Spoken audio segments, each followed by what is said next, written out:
Hi everyone, welcome to this week. I don't even know what week it is. I'm kind of losing track. I think it's week 5. This week, we are not going to have a face-to-face or an online discussion, WebEx.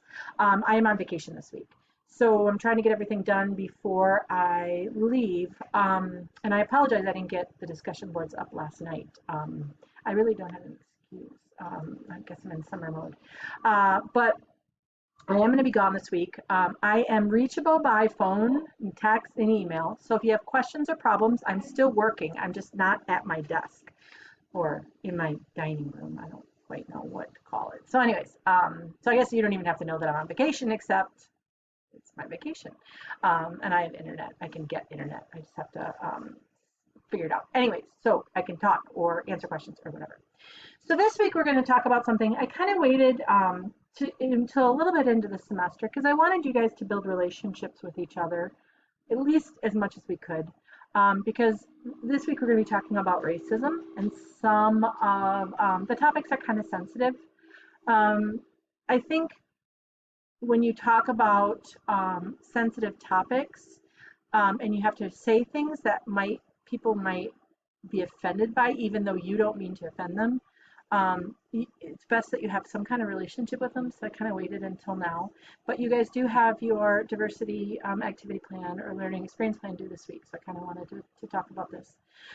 What I've done is I've found some articles from NAYC about diversity, and I'd like you to go so our discussion board, I'd like you to go into the folder, and I'd like you to link, I'm going to go down to this week, okay. And I'd like you to use this link and look at the articles. And what I want you to do is I want you to read one of them, choose which one you want, and then I want you to tell us what article it is, what were the main points of the article, and how does this relate to us as early childhood educators, okay? Because sometimes we have to take what the information is out there and kind of look at it through the lens of early childhood versus school age. Then after you do that, I want you to go and read everybody else's posts. Okay, there's only 6 of you, so you're one of them. So there's only 5 other ones you have to read. Read their post and then find another article based on what you read that everybody else posted. Okay, so I'm going to choose an article A. I'm going to answer those 3 questions, and then I'm going to go read everybody else's posts and then choose which article sounds interesting.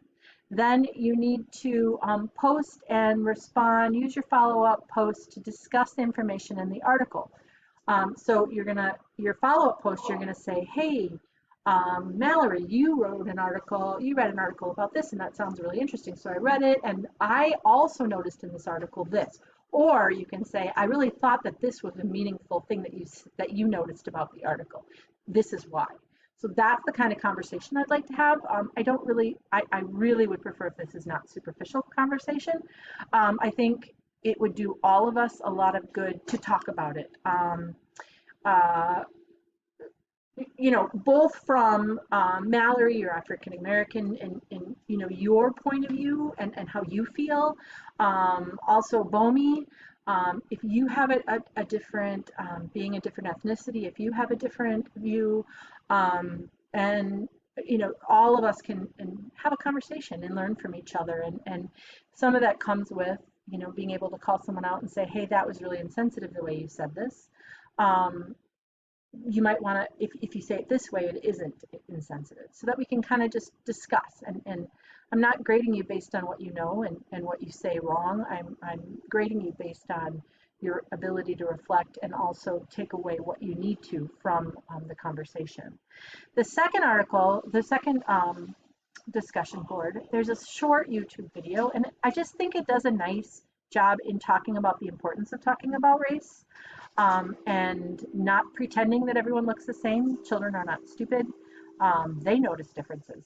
Think about how easy it is for them to classify with toys. When you learn about in math with people, they notice common traits and differences, and it's how we handle them that makes the difference. So what I would appreciate is if you could, have a conversation and talk about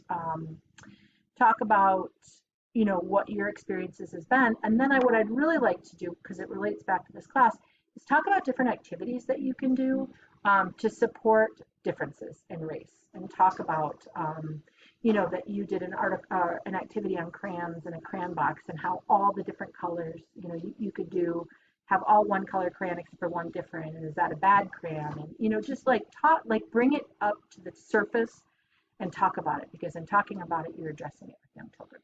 So I'm interested to see what everyone has to say this week. I look forward to the conversation, and next week we're going to meet on Tuesday. And I am also building the folder that everything that's due this week, so I will get that up before I leave. So everyone have a great week, and I'll see you online.